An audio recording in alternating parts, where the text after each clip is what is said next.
সবসময় যা তাই dance director, dance choreographer, dance director বা ডান্স আর্টিস্ট, এই ক্যাটাগরিতে সবসময় অ্যাওয়ার্ড পাই। এবার আপনারা জানেন যে প্রতিনিয়ত কিন্তু আমার সবসময় আমার পারফরমেন্স আপনারা দেখতে পারেন, বা বিভিন্ন অনুষ্ঠানে আমার কোরিওগ্রাফি বা সোহাগ ডান্স ট্রুপের কোরিওগ্রাফি চলছে।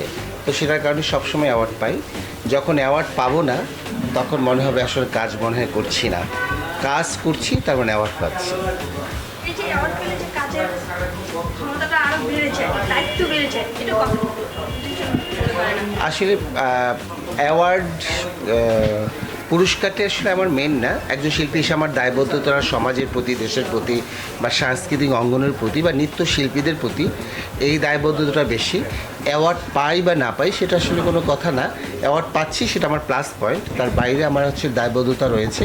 প্রতিদিনই চিন্তা করি আমার শিল্পীরা, আমাদের কো আর্টিস্টরা বা আমাদের গ্রুপ ডান্সাররা তারা ঠিকমতো পেশা হিসাবে নাচটাকে নিতে পারছি কিনা। এটা যদি নিতে পারে তাহলে আমি সবসময় খুশি হই।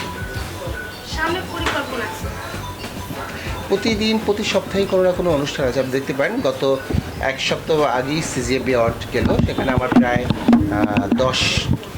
10টির উপরে পারফরমেন্স গিয়েছিল, যেটা আসলে অনেক পরিশ্রম হয়েছিল, যেখানে বাংলাদেশের অনেক তারকারা আমার পরিচালনায় নাচ করেছে। সেখানে মেহজাবিন চৌধুরী, তানজিন তিশা, সাবিলা নূর, মন্দিরা চক্রবর্তী, চাঁদনি, তাসনিবা তুষা, তাসনুবা তিশা, সজল, কোনাল ইমরান, বেবি নাজরিন, ঐশী, সব কিছু মিলিয়ে আসলে এত বড় একটা অনুষ্ঠানের পরিচালনা করেছি। সেখান থেকে সেই পরিশ্রম কাটিয়ে উঠে আবার সামনে অনেকগুলো অ্যাওয়ার্ড বা বিভিন্ন টিভি অনুষ্ঠান, বিভিন্ন কর্পোরেট শো এবং ইভান শাড়ির সোহাগ এবং সোহাগ ডান্স ট্রুপ মানে তারকাদেরকে নিয়ে অনুষ্ঠান, সেটা হচ্ছে নিয়মিত প্র্যাকটিস হচ্ছে।